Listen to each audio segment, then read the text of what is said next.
What is that old curse? You should be blessed to live in interesting times. These are such interesting times.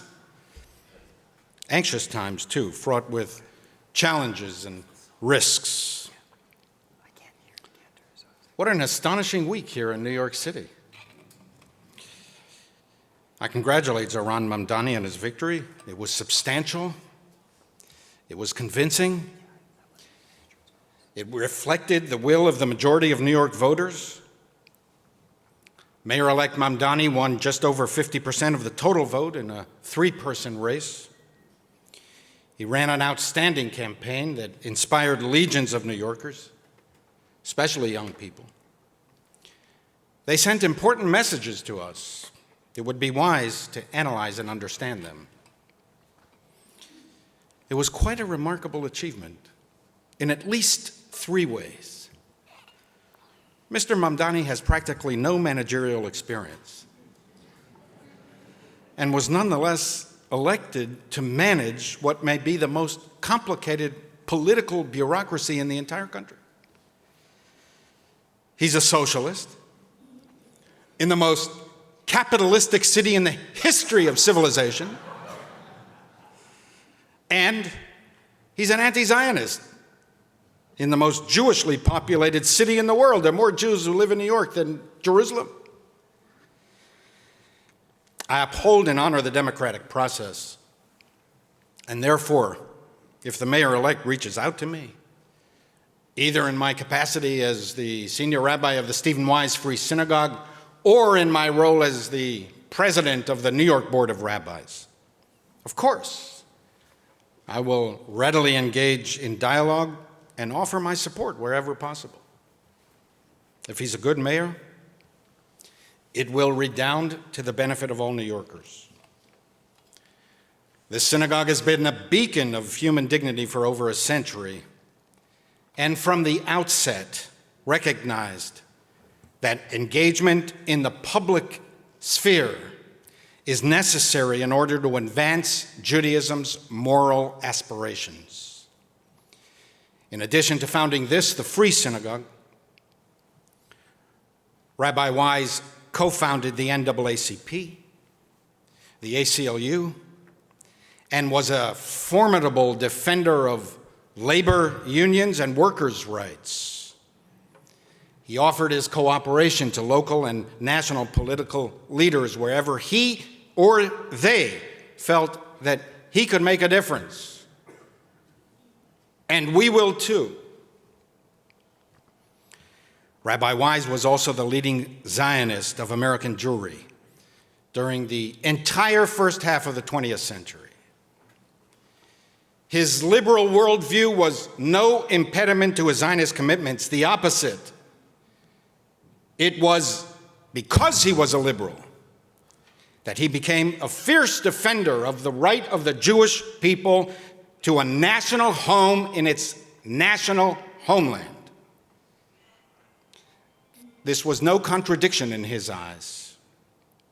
To the contrary, Zionism constituted an extension of his universal values, not their negation. It was the fulfillment of the liberal dream of self-determination that applied equally to Jews. You cannot fight for the liberation of nations and exclude only the Jewish nation, Rabbi Wise preached. The struggle for human dignity applied to Jews as well. The right of peoples to live free applied to Jews as well. And thus, Rabbi Wise contended vigorously with anti-Zionists, both within and without the Jewish community, and so will we.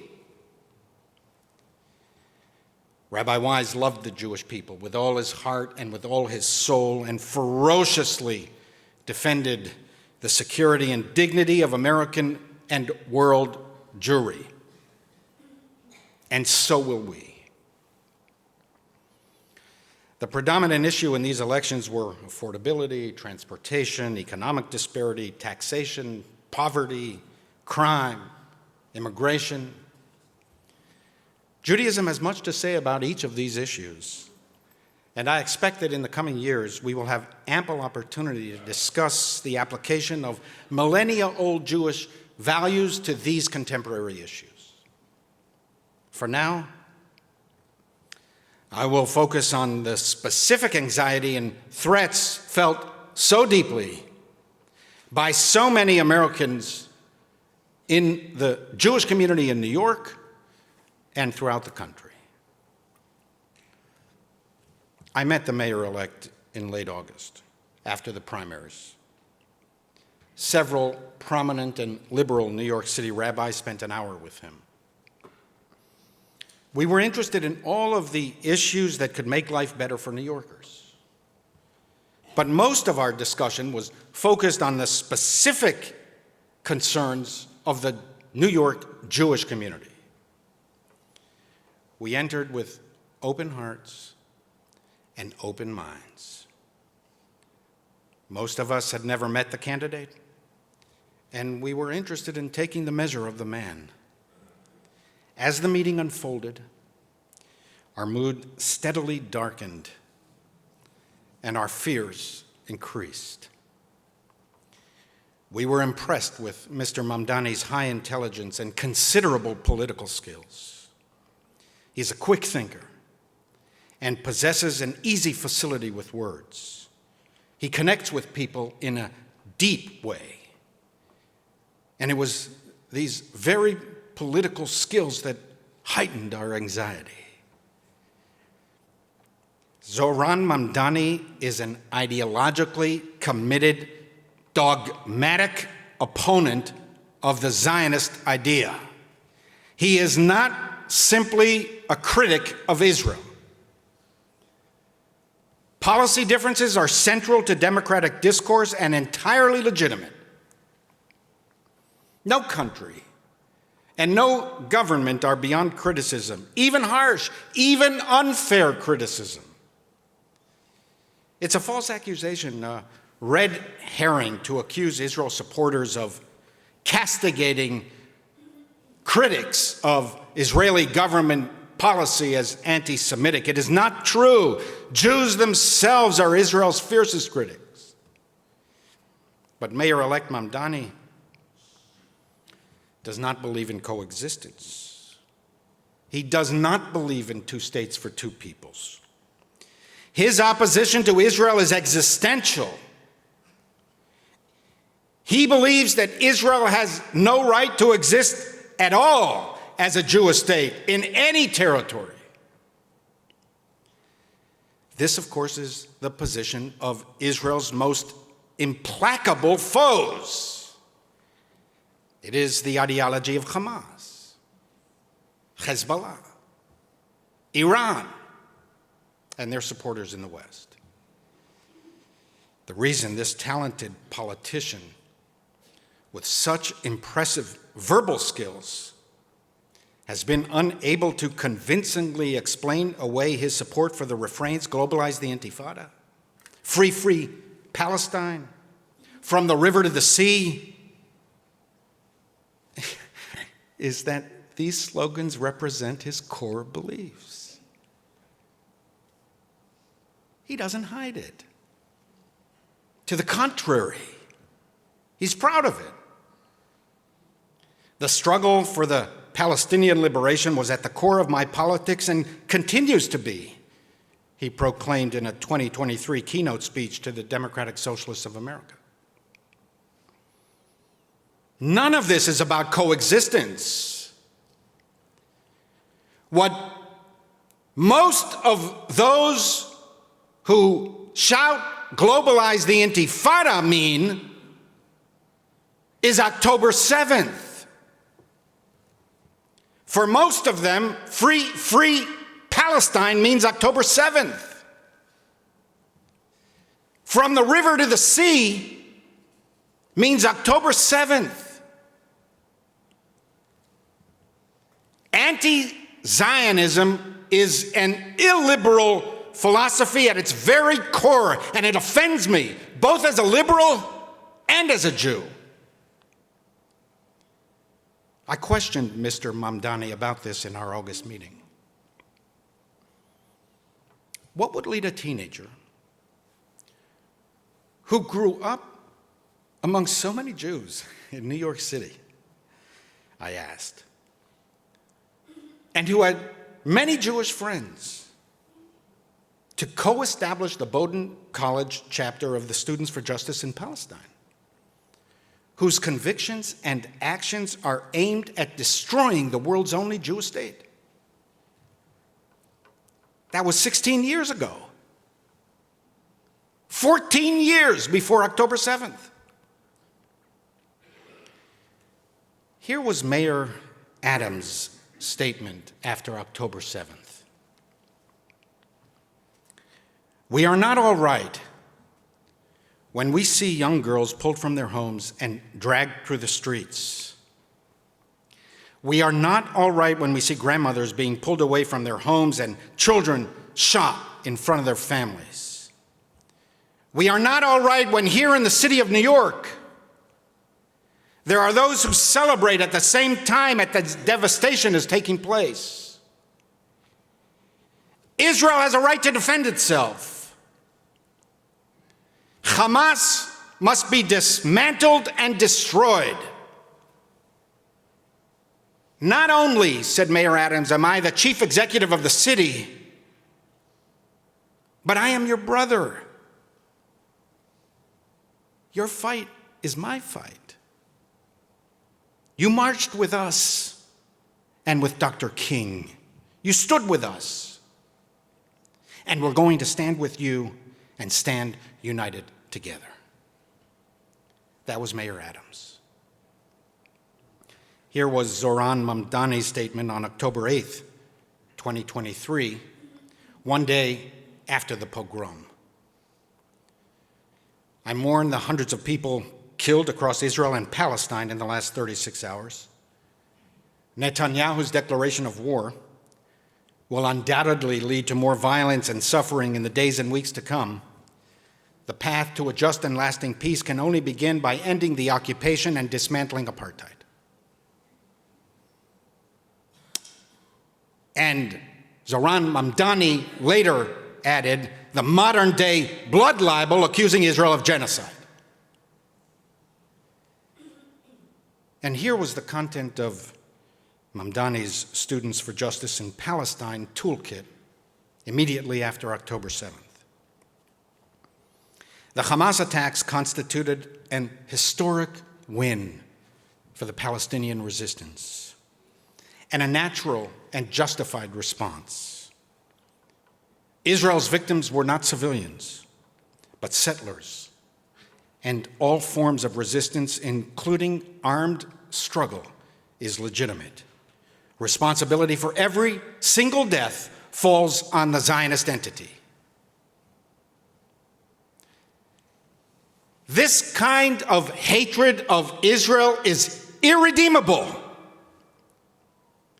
And this is the organization founded by Zohran Mamdani as a teenager at Bowdoin College.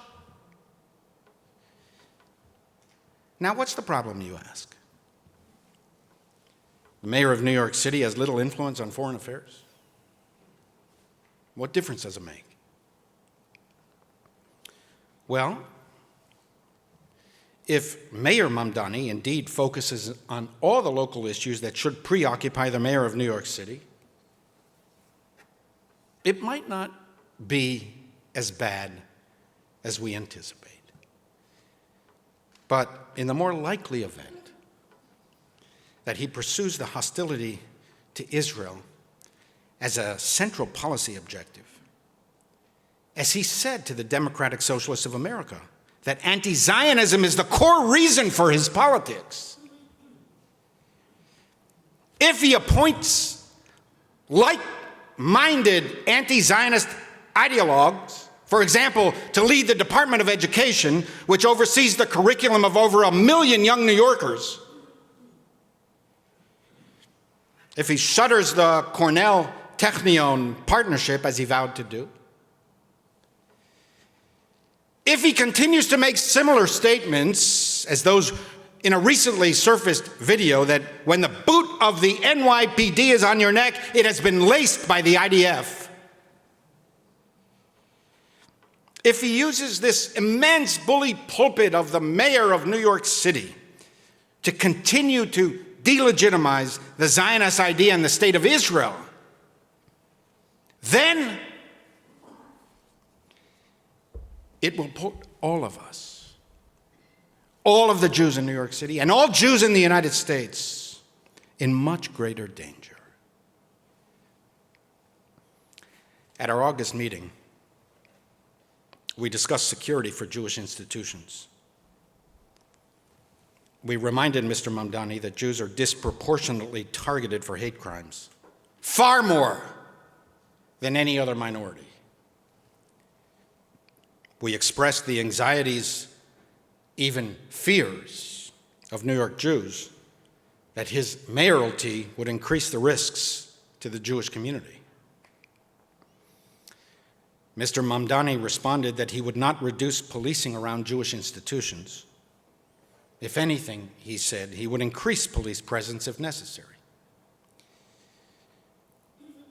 I took that answer at face value. I believed him. First, because he does not strike me as a person who enjoys seeing Jews suffer. But beyond that, it's not in his political interest to reduce security. If, heaven forbid, there was a catastrophic attack against a Jewish institution with significant casualties, and it would be traced back to the reduction of police presence around that Jewish institution for ideological reasons, it would severely compromise his mayoralty and harm the brand that Mamdani and his allies are seeking to build. So I took what he said at face value. But remember, our safety is not dependent on how many security personnel safeguard Jewish buildings. It's first and foremost connected to the general environment in this city, an atmosphere of tolerance, coexistence, and camaraderie. You could put 50 police officers outside this building. If the overall atmosphere in New York is hostile to Jews, it will severely threaten Jewish safety everywhere in the city, every day. And history has proven conclusively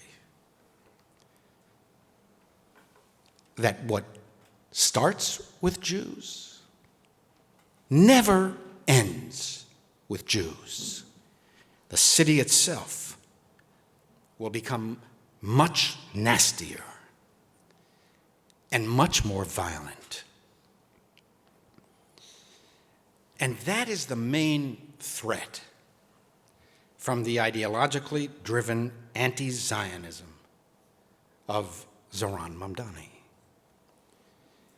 The history of the Zionist movement since the late 19th century establishes that wherever anti-Zionism is normalized in public sentiment and intellectual and cultural institutions, and in particular, where anti-Zionism is advanced by high government officials, as night follows day, hostility to Jews increases. We have seen that everywhere in the past 2 years. In the ivory tower of the most elite academic and cultural institutions, as well as on the streets of New York City and throughout the United States. As Martin Luther King stated, when people criticize Zionists, they mean Jews. You're talking anti-Semitism. The vast majority of American Jews support Israel, and consider her an important component of their own Jewish identity. The effort to delegitimize Israel is an effort to delegitimize Judaism. It is an effort by others, non-Jews, to define for Jews what constitutes authentic Judaism and to separate what they describe as good Judaism from bad Judaism, good Jews from bad Jews, or as Congresswoman Omar said, pro-genocide Jews from anti-genocide Jews. We cannot let them get away with that. They would not be so bold with any other minority but the Jews. Jews get to define Judaism. Others get to decide whether they accept us as we see ourselves. The mainstreaming of anti-Zionism and hatred of Israel in the heart of American politics is the national significance of the election of Zohran Mamdani. It signals to the Democratic Party, for sure, but also to a growing element in the Republican Party, that a platform that calls for the elimination of Israel is not only not an obstacle to election, it might actually be a winning argument. Now, if I'm wrong,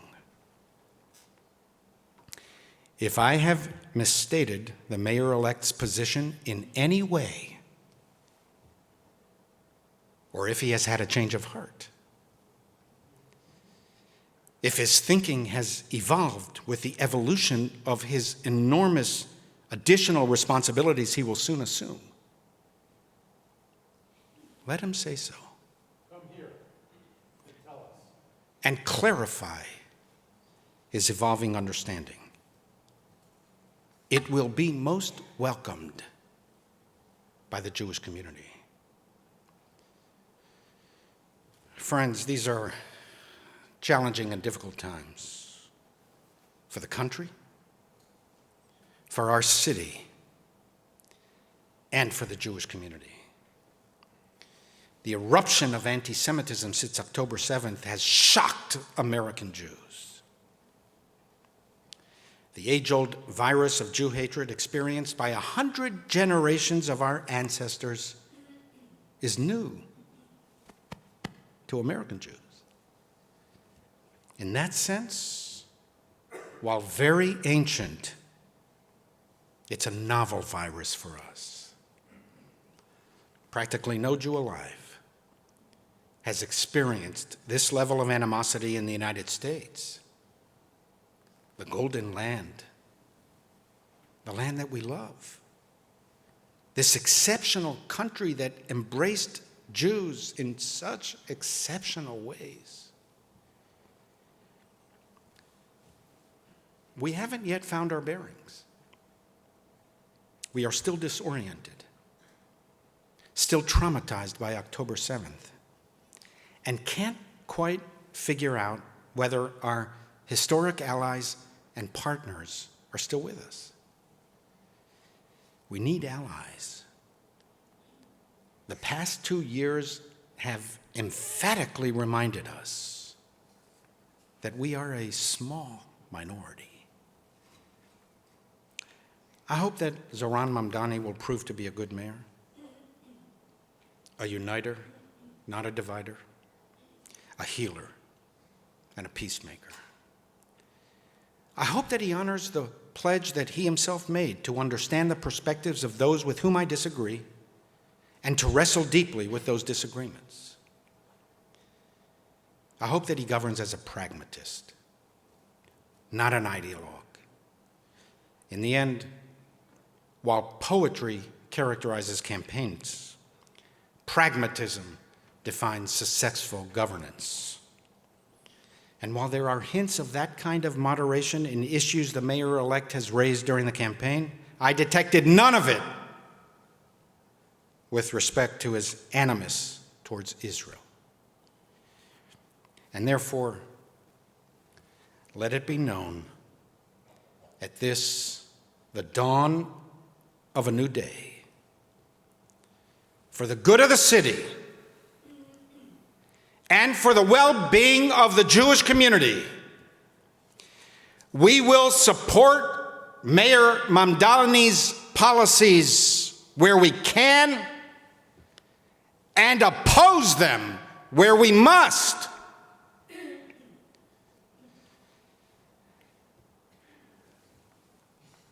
Friends, we'll get through these times. We've seen much worse. And we will get through them together. Do not begrudge these years. They can make you better. Nothing inspires us more than the fight for principle, moral sentiment, and grim resolve that lifts the heart and feeds the pure running waters of the wellsprings of life itself.